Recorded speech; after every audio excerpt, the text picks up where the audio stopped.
All right, SideChannel just dropped their latest earnings call, and the big question on everyone's mind is this. Are they really making the jump from a services-first company to a true software powerhouse? Well, we're going to break it all down. The key numbers, what management's really saying, and what to watch for next. Let's get right into it. Okay, so we're digging into the numbers for their third quarter of fiscal year 2025, which came out on August 13th, and here's the interesting part. The market pretty much shrugged. It was quiet. And a reaction like that usually means investors are in a wait-and-see mode, looking for a much clearer signal before they make a move. So here's how we're going to tackle this. We'll kick things off with the hard numbers. Then we'll get into the story management is trying to tell. After that, we'll decode the Q&A session for some of those hidden gems, we'll look at the bigger picture, and then we'll wrap it all up with our take on what's coming next. First things first, let's talk financials. How did SideChannel actually do this past quarter? Kicking it off with a big headline number. Revenue for the quarter landed at $1.8 million. So let's use that as our starting point. Now, how does that stack up against last year? Well, it's actually a small dip of about 3.8%. Management said this was because of a drop in clients for their vCISO services. That's their Virtual Chief Information Security offering. And that's a really key detail because it shows where the pressure is on their more traditional side of the business. Now let's look at their balance sheet because this is huge. They ended the quarter with $1.2 million in cash, but the real story here, zero debt. On top of that, they have a low cash burn, which is great news. It means they're not under any immediate pressure to go out and raise more capital. Okay, this table really tells the whole story. Earnings per share, basically flat. But check out that gross margin line. It dropped by 1.9 percentage points, down to 47%. So what's going on there? Well, it's a mix of selling more of their lower margin software and not using their highly paid experts as efficiently. The operating loss also got a bit bigger, but, and this is important, that was a choice. They're deliberately spending more on sales and marketing to push their new software products. So, with those numbers on the table, what's management's story? How are they explaining all this? Well, it all comes down to a major strategic pivot.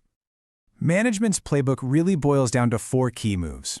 First, they're getting some serious momentum with their Enclave software, landing deals with the Department of Defense, which is a huge deal. Second, they're using their core vCISO service as the foot in the door to then sell that software.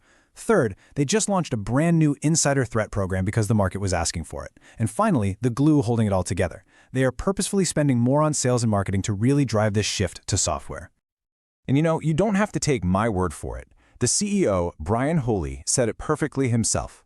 When he says Enclave is a differentiator and that they're doubling down, he's sending a crystal clear message. The future of this company is scalable, high-margin software, not just hourly services. All right, now for my favorite part of any earnings call, the Q&A session. This is where you get the unscripted truth, the real color. So what were investors buzzing about? A huge question came up around the pricing for their main software, Enclave. And it turns out there was a pretty big gap between what people thought it cost and what it actually costs.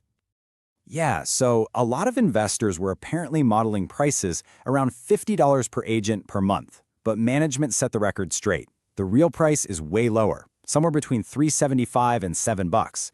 It all depends on the specific modules a client uses and their volume. This is an absolutely critical piece of information for anyone trying to accurately figure out their future software revenue. Management also cleared the air on a few other things. They explained that 8K filings, those are the big official updates, are only for major, exciting news, not every single client they sign. They also put an old consulting agreement to bed, basically saying, hey, that was a non-cash deal from 2021 before we were even here. It's not relevant anymore. And as for that new insider threat program, too soon to talk revenue, but they made it clear it was built because customers were demanding it. Okay, so let's zoom out. How does this one quarter fit into the grand scheme of things? And more importantly, what should we be watching for? You really have to put this quarter into perspective. Just look at this chart. Over the last year, SideChannel stock has shot up 73%. Compare that to the broader cybersecurity sector, which is up just 27%. So yeah, it's safe to say that investor expectations coming into this report were running pretty darn high.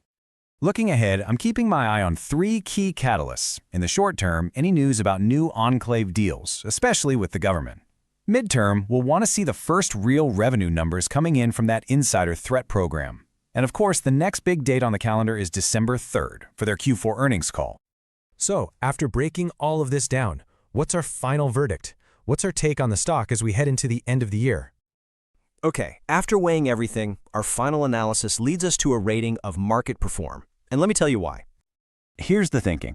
On one hand, you've got some real headwinds. You can't just ignore that revenue dip and the margin pressure. But on the other hand, the potential here is just as real. Those DoD contracts for Enclave are a massive proof point, and the insider threat program could be a whole new engine for growth. And honestly, the market's quiet reaction tells us that other investors see the exact same thing. They're waiting for the company to prove it can actually scale this new strategy. So, my prediction for the next call, it's all going to come down to one word: execution. Investors will be laser-focused on one of two things: either getting confirmation that those early Enclave deals are expanding, or seeing the first real revenue from the new insider threat program. Either one of those would be huge validation for this whole strategic pivot. And that's our breakdown of SideChannel's quarter. As always, just a quick reminder, this analysis is for informational purposes only. This is not financial advice.